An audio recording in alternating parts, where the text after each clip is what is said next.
I am late, but I'm here. Hey everyone, welcome to my channel. So yes, I finally watched Kantara Chapter 1 and wow. You know the feeling when the film just doesn't entertain, but it really takes you somewhere. Into its soil, into its sound, into its core, into its spirit. That's exactly what this one does. And after watching the film, I have to tell you that yes, the trailer completely undersold this film. But now in retrospect, I feel it was a good decision because we already knew the hype surrounding this film. I'm guessing Rishabh Shetty probably thought that, you know what, let me just cut a decent trailer and let the film speak for itself. And it completely does. Also, what I loved about the film is that it doesn't ride on the success of the first one just for the sake of it. There is a proper thought given to the storytelling. And honestly, Rishabh Shetty probably had the option to do that. But knowing the sincerity with which he made the first Kantara, it's pretty evident that he wouldn't have messed up the story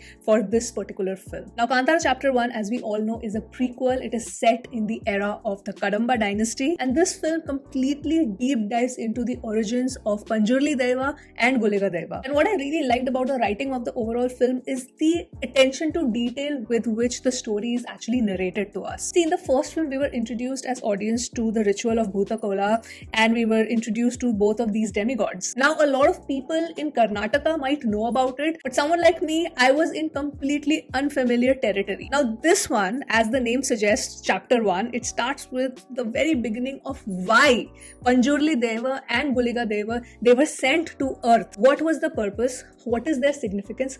How they are prayed? What is the process? All of these things are explained properly in this particular film. Another thing which I think a lot of us were expecting, at least I was, is that when will be that moment when Guliga Deva possesses Rishabh Shetty's body and goes completely berserk, and it comes at a very crucial point, and the way the scene was written was phenomenal. But what I really liked about it in this particular film is that they went one step further, and Rishabh Shetty's actions were taking different forms, and we actually get to know different versions of Guliga Deva in that particular scene that was not there in the first film. So I thought that was such a good touch, because for a lot of people like me who is not familiar with the complete tradition, who I didn't even know, in fact I'm telling you, I didn't even know that there are different forms of Guliga Deva, and I found out while watching this scene. So that is what I loved about the writing of this particular story, is that there is a lot of attention to detail, and Rishabh Shetty knew that obviously Kantara Chapter 1 is going to be watched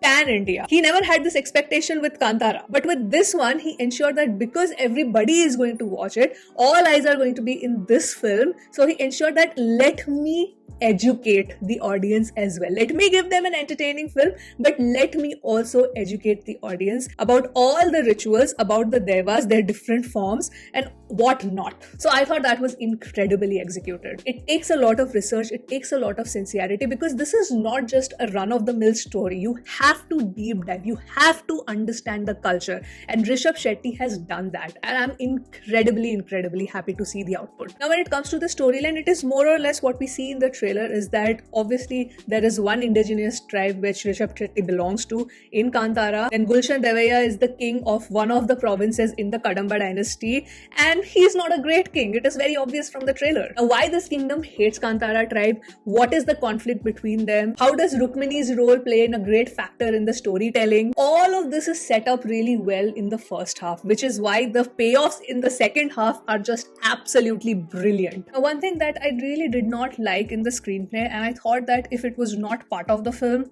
I mean, the film would have been as good, which is the inclusion of the comedy bits or the humor in everything. Like, we are having a serious battle, but the humor is still integrated in that.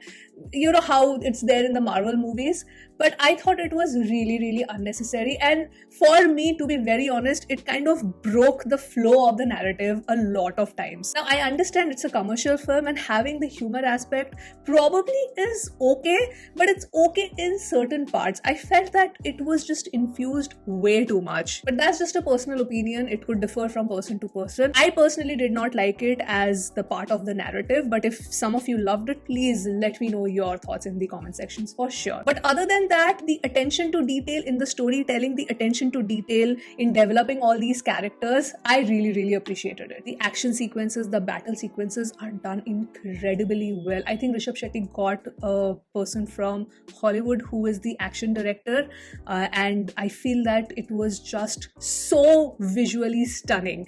And why it became visually stunning is also because it was not CGI. There were actual people fighting the battle. It makes such a huge difference. Like, you can see it. You can see it when you are watching these scenes that no, this is not just random rendering done.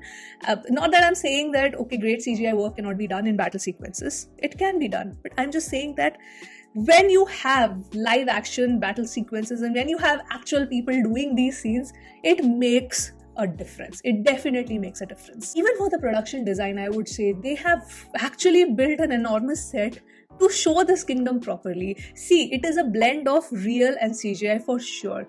But the point is, the entire kingdom is not fake. They have actually built this set and it makes so much of a difference. And this is the sincerity and vision with Rishabh Shetty has worked on this film. Then when it comes to sound design, BGM and cinematography, I was so impressed with the visuals of this film. Every frame is freaking gorgeous. And especially there is this whole sequence in the film where Gulshan Devaya, he comes and he destroys the entire setup of the Kantara people. You know, he destroys their homes and all, and it is done at night, and the lighting is done in such a way that this battle is happening and this massacre is happening basically at night and with fire all around. The cinematography for that whole sequence is phenomenal. Like, I cannot put it in words how gorgeous it looked in the theater. You cannot appreciate this if you don't watch it in the theater. In fact, there is another fight sequence which happens in the night, in the dead of the night, inside the forest between the Kantara tribe, and there is another tribe which lives in the Kantara, which they are not that great, and they believe in like really bad practices. So the fight happens between them. It's so good. It's so well done. Just the lighting, the atmosphere that was created, superb. Like, the cinematography, the lighting was incredibly executed. Then obviously the climax action sequence. Like, I was thinking, you know what in my head was that how are they going to top Kantara climax? How are they going to do it? But Rishabh Shetty is a genius, and the chills you get in that final fight is something else. Like, I don't know if it's a big spoiler or not. I think it is a spoiler probably. The final fight happens between, let me just say, between two feminine energy. And the way Rishabh Shetty has acted in that scene, I don't know how to explain it, guys. It's just the way his posture, his whole expression changes. Oh, there is this one scene where he just puts like this kajal. Oh my god, one gesture, the body language is incredible. Like, you need to be an actor of like really high caliber to execute these scenes. Like, not every actor can do it, to be very honest. That's my opinion. I feel words are falling short to praise the kind of acting Rishabh Shetty has done in this film. It's just, you know, he's the writer, he's the director,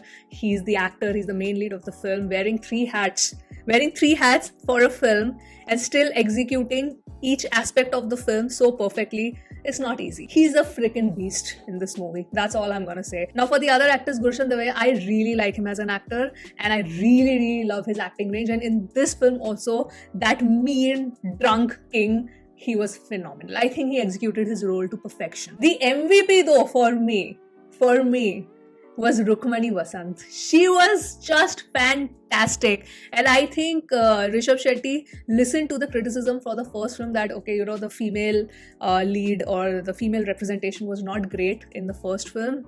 So he took that feedback and he has given Rukmani such a fabulous role to play in this movie. I was really happy with her performance, her entire plot point.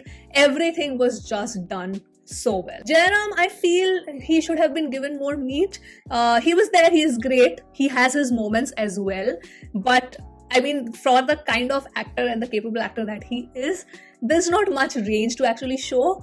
I mean, I didn't mind that, but I feel that if you have someone like him in the film, I thought that maybe more could have been done with his character. Just a personal opinion. I didn't think that it was a bad role or anything. I think he did his role pretty well. But all these main cast members executed their roles to perfection. I really loved all of their character developments. And all of this gets really elevated by the score. The score of this film is phenomenal, as good as the first one. I would say it's better than the first one. Here, it's just on another level. Like, it has been taken 2-3 notches higher in this film, and it is perfect with every situation. Visually, this movie is stunning. You know where the money has gone. The VFX portions have been executed so well, especially with the tiger. We see the tiger in the trailer also. It's completely CGI, but it's done really well. You don't feel like, oh, it's CGI. Sometimes when you look in the screen and you see that, okay, something is CGI, you know that, okay, it's fine, it's CGI, but it didn't feel like that here. So I feel whatever the budget that was given to Rishabh Shetty, in terms of executing all this budget in the right proportions, in the right place, you can feel it when you watch this film. And this is a movie which is to be experienced in the theater. There is no other way you can appreciate this movie to its fullest potential. The way the story has been narrated with attention to detail and the origins of both the Devas, their connection to Lord Shiv, all of it has been done to the T. So there is a huge and sincere effort by Rishabh Shetty to bring this story to the masses so that they understand that yes, this is a tradition that happens in a part of India, specifically coastal Karnataka. And he has taken a ritual from there and he has presented it so beautifully to us. And this is the part where you realize the power of good cinema, where if you have that sincerity, that vision, you can really bring about awareness about something which is part and parcel of a part of people in our country. Because to be very honest, without Kantara, I wouldn't have known the tradition of Bhutakola. I wouldn't have known about Panjurli and Gulika Deva. I wouldn't have known their connection to Lord Shiv and Parvati. So yes, it is an entertaining film, but it is also educational for me. So that was my late review. Yes, I'm sorry again that I'm late to this, but I wouldn't have missed watching on this film in the theaters. But that was my late review for Kantara Chapter 1. I would love to know your thoughts. And yes, please write them in the comments below. I would love to know more about the things probably that I missed. And yes, I wanted to keep it as non-spoiler as possible because the movie is still running very successfully. The day I'm recording, it has already crossed 500 crores and this is just the second week. So yeah, I'm so happy that this movie is having such a great run. And before I sign off, I'll let you know that I watched it in Hindi dub and the dubbing was quite good. Like the first one, it did not disappoint me. I felt all the emotions that I was supposed to feel while watching this film. So yes, that was my review. Hope you guys enjoyed watching it. Please share your thoughts in the comments below. I hope you have come till the very end. And if you have, thank you so much again. And I will sign off and I'll see you soon on my next video. Bye.